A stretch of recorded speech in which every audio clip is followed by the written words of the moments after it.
오늘의 주제는 경복궁의 역사입니다. 1395년 태조 이성계가 건립한 경복궁은 조선의 정치적, 문화적 중심지로서 600여 년의 역사를 간직하고 있습니다. 오늘 우리는 경복궁의 기원부터 현재까지 그 흥망성쇠의 역사를 함께 돌아보려 합니다. 조선 왕조의 첫 번째 왕인 태조 이성계는 1392년에 고려를 무너뜨리고 새로운 왕조를 세웠습니다. 왕조의 새로운 수도는 단순히 정치적 중심지가 될 뿐만 아니라 나라의 운명을 좌우할 중요한 상징적 장소여야 했습니다. 한양은 북쪽으로는 북악산, 남쪽으로는 한강이 자리잡고 있어 방어에 유리했고 물자 수송에도 강점을 지닌 곳이었습니다. 또한 고려시대 때부터 고려 제2의 도시로 인구 및 인프라가 갖춰져 있어 천도에 유리한 이점을 가지고 있었습니다. 한양이 수도로 정해진 후 태조는 종묘와 사직을 건설하게 하고 동시에 경복궁의 건립을 명하여 1395년에 완공되었습니다. 완공 이후 정도전에게 각 정각의 이름을 정하게 했고 정도전은 유교 경전에서 인용하여 각 정각의 이름을 지으면서 새로운 국가의 이념적 기준이 어떠한가를 내외에 널리 알렸습니다.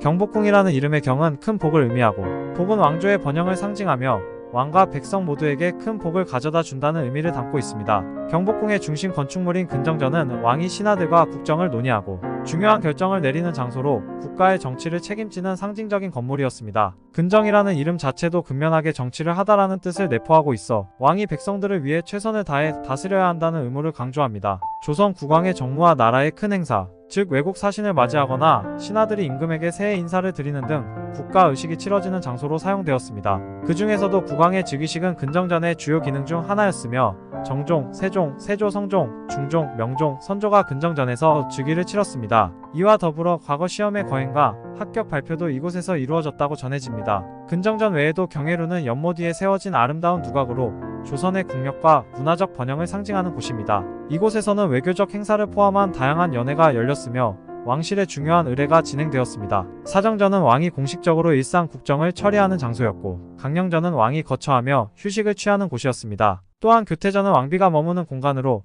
이 역시 궁궐 내 중요한 공간 중 하나였습니다. 경복궁은 200여 년간 조선의 정치적 중심지 역할을 수행했지만 1592년 임진왜란이 발생하면서 큰 시련을 겪게 됩니다. 당시 일본군의 침략으로 인해 경복궁의 많은 부분이 불타고 파괴되었습니다. 근정전을 포함한 주요 정각들이 불타 없어졌고 경복궁은 한때 조선의 권력과 번영을 상징하던 자리에서 폐허로 변했습니다. 임진왜란 이후 조선은 국력을 회복하는 데 많은 시간을 할애해야 했기 때문에 경복궁의 복구는 쉽지 않았습니다. 전쟁 이후 조선은 창덕궁과 창경궁 등 다른 궁궐들을 중심으로 왕실의 생활을 이어갔습니다. 경복궁은 그 상징적인 중요성에도 불구하고 임진왜란 이후 오랜 기간 동안 복구되지 않았습니다. 경제적 여건이 부족했을 뿐만 아니라 정치적 혼란으로 인해 경복궁의 재건이 우선순위에서 밀린 것입니다. 그 결과 경복궁은 약 270년 동안 방치된 상태로 남아 있었습니다. 경복궁이 다시 재건되기 시작한 것은 19세기 중반 흥선대원군에 의해서였습니다. 1860년대에 접어들면서 조선은 세국 정책을 유지하며 외세의 압박에 맞서고 있었고 내부적으로는 정치적 불안과 사회적 혼란이 가중되고 있었습니다.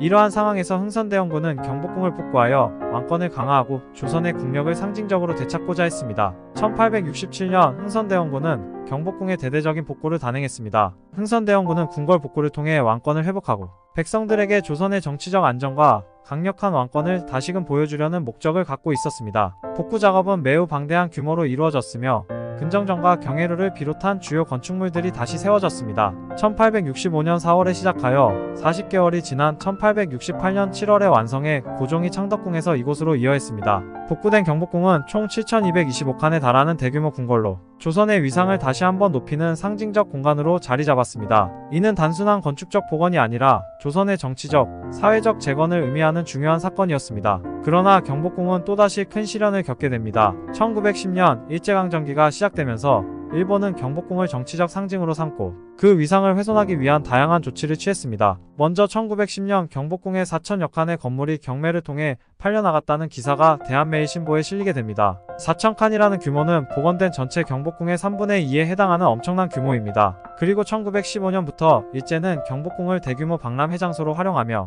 정문인 광화문을 뜯어내어 동쪽으로 이전하는 등 본격적으로 경복궁을 훼손하게 됩니다. 이후 조선총독부 건물 건립, 조선박람회 개최, 전차 개설 등의 사건을 겪으며 일본은 조선의 역사적, 문화적 유산을 지우기 위해 경복궁의 주요 건축물들을 철거하거나 변형했습니다. 심지어 일제는 1931년 이토 히로부미를 기리는 방문사를 장충당 공원 내에 세우면서 경복궁의 선원전 건물을 옮겨 사용하기도 하였습니다. 선원전은 선대 왕들의 어진을 보관하는 경복궁의 핵심 건물이었습니다. 특히 조선 총독부 건물은 경복궁의 중앙에 자리 잡고 궁궐의 본래 기능과 상징성을 완전히 무너뜨렸습니다. 1945년 광복 이후 경복궁의 복원을 본격적으로 시작한 것은 1990년대 들어서였습니다. 1960년대에 공개된 경복궁이 30여 년 동안 제대로 복원되지 못한 이유는 경복궁 뒤로 청와대가 자리하면서 이를 방해하는 군대가 경복궁의 후원 일부를 점유하고 있었기 때문입니다. 경복궁은 6.25 전쟁 때 폭격으로 뼈대만 남은 광화문이 1960년대에 콘크리트로 복원되는 등 단편적인 복원 작업으로 명맥만 유지하였습니다. 그러다가 1987년 대통령 직선제가 실시된 이후 군대나 정부가 점거하고 있던 지역과 시설을 국민에게 돌려주는 정책들이 추진되기 시작하였고, 이러한 분위기 속에서 우리 문화유산에 대한 제대로 된 복원과 민족문화의 재정립에도 관심을 가지게 되면서 경복궁에 대한 대대적이고 장기적인 복원 사업도 비로소 시작되게 됩니다. 정부는 1990년부터 20년 계획으로 1차 복원 정비 사업을 시작하였습니다. 이 과정에서 광복 50주년이 되는 1995년에 정부는 경복궁의 전면을 막고 있던 조선 총독부 청사를 마침내 철거하였습니다. 1차 정비 사업은 2010년 완료되었는데 89동 2720평의 건물이 복원되어 일제강점기 때에도 남아있던 건물 36동을 포함해 총 125동의 건물이 들어서 고종 당시 경복궁 건물의 약 25% 수준에 도달하였습니다. 또한 광화문 권역은 2010년 9월 이후 완전 개방되어 최근 많은 국내외 관광객들이 관람하고 있습니다. 2차 복원 기본 계획은 경복궁의 기본 궁제를 충실하게 복원하는 방향으로 계획하였습니다. 그러나 복원을 추진하는 과정에서 문화재에 대한 방제 여건과 급증하는 관광객으로 인한 관람 환경 개선, 복원 후 어떻게 활용할 것인가에 대한 문제점이 제기됨에 따라 복원 대상 건물을 254동에서 80동으로 축소 조정하였습니다. 아울러 경복궁 원형 복원에 더욱 충실하기 위하여 발굴 조사와 문헌 등 고증 자료를 확보하고 경복궁 내 동시다발적인 공사로 인한 관람객 불편을 최소화하기 위해 사업기간을 기존 20년간에서 35년간으로 15년 늘려 조정하여 현재 진행 중에 있습니다. 최근에는 광화문 앞 월대 복원이 완료되어 화제가 되고 있습니다. 600년의 세월을 간직한 경복궁. 그 역사는 우리의 역사이며 그 유산은 우리의 미래입니다.